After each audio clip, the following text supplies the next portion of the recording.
देखिए, आज है विशाल संत समागम, अर्थात सनातन धर्म को जागृत करने की आज हमें वर्तमान में इसकी आवश्यकता है,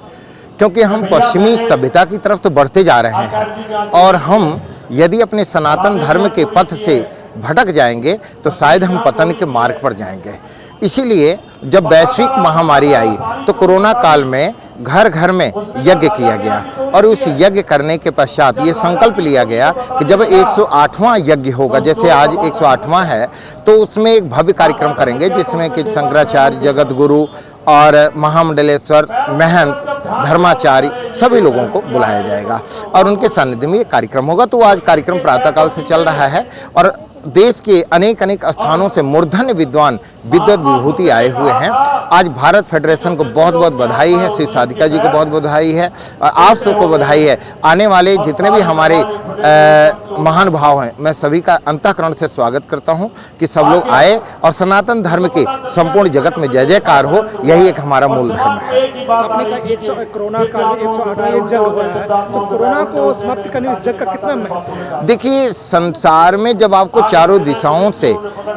जब कोई मार्ग नहीं मिलता है तो वह ईश्वर का मार्ग मिलता है और उस ईश्वर के मार्ग में क्या है कि जब आप आहुत करते हैं, उस आहुति से अनेकों प्रकार के नकारात्मक नष्ट होता है, सकारात्मक एनर्जी हमें प्राप्त होती है, हमें आत्मबल की प्राप्ति होती है, अनेकों प्रकार की अंतःकरण की औषधि हमें प्राप्त होती है, उसके सुगंध के द्वारा, उसकी लपट के द्वारा और उसके जो अग्नि प्रज्वलित होती है, तो उससे सकारात्मक होने के कारण से बहुत सारे कीटाणुओं का भी समन्वय हो जाता है और उससे हमारे जगत संसार को आत्मबल मिलता है। कहते हैं कि पहले घर की रक्षा, फिर समाज की रक्षा, फिर राज्य की रक्षा, फिर राष्ट्र की रक्षा। यदि आप हम होंगे तभी राष्ट्र होगा, यदि हम आप नहीं हैं तो राष्ट्र कहाँ होगा। और इसलिए वैश्विक महामारी का जो आज 108वां संकल्प है, ये अभी निरंतर चलता रहेगा, ये रुकेगा नहीं, क्योंकि हमारा संकल्प है कि घर घर में यज्ञ होना चाहिए और हर घर में जो बच्चा है प्रातःकाल उठ करके अपने माता पिता का पैर छुए, गुरु का सम्मान करे, घर में नारियों का सम्मान हो। ये समस्त जो थीम है ये हमारे भारत फेडरेशन का है, जगत ज्योतिष का है और हमारे सनातन धर्म का है। इसलिए हम ये चाहते हैं आपके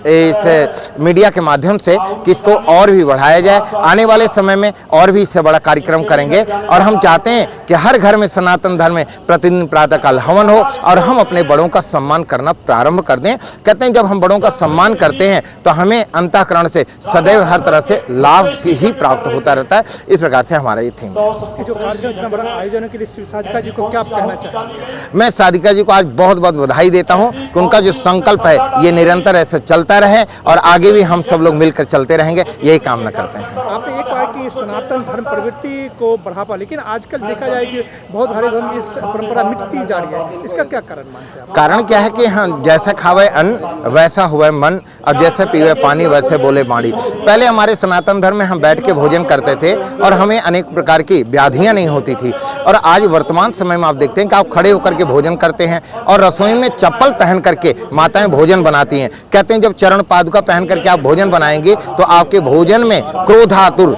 अगर आप क्रोध में अगर भोजन बनाती हैं तो कहीं ना कहीं क्रोध भी उसके अंदर सम्मिलित होता है। तो हम पश्चिमी सभ्यता की तरफ तो बढ़ते जा रहे हैं, परंतु सनातन धर्म में पहले भी थे, आने वाले समय में भी यंगेस्ट में भी ये है कि अगर हम सनातन धर्म को पालन करते हैं, सनातन धर्म को मानते हैं, ज्योतिष को मानते हैं, अपने माता पिता को मानते हैं और संसार को अगर मानते हैं तो हम जीवन में हर समय प्रगति पथ पर चलते रहेंगे। आप एक सनातन धर्म प्रेमी है, आजकल बच्चों के पेपर कोई टिप्स बताइए, साधारण टिप्स जो बच्चे अच्छे नंबर ला सके, अच्छा पढ़ाई करने को बताइए। देखिए, जो हमारे बच्चे हैं, जैसे कि 12th वालों का 4 मई से पेपर है और 10वीं वालों का है, इन बच्चों के लिए सबसे बड़ी बात है कि इनको तांबे के लोटे में रात को पानी रख करके सुबह अगर इनको पिलाते हैं या इनके कमरे में नॉर्थ ईस्ट की तरफ एक ग्लोबल रखते हैं, भारत का नक्शा का रखते हैं, तो वो हमारे बच्चे, कई बार ना बच्चे पढ़ते पढ़ते उच्चाटन हो जाता है, वो कहते हैं कि भाई हमें अब पढ़ने में मन नहीं लग रहा है, तो उनके कमरे में मोर पंख रखें। मोर पंख के साथ में उत्तर दिशा में उनको हर तरह से लाभान्वित करें और लाभान्वित करने के बाद प्रातःकाल आप फिटकरी या सीधा नमक से और जल का छिड़काव करें या पोछा लगवाएं तो बच्चों का पढ़ने में बहुत ही मन लगेगा और हर तरह से वो लाभ की तरफ जाएंगे और हमारे बच्चों का जो भविष्य है वह उज्जवल होगा।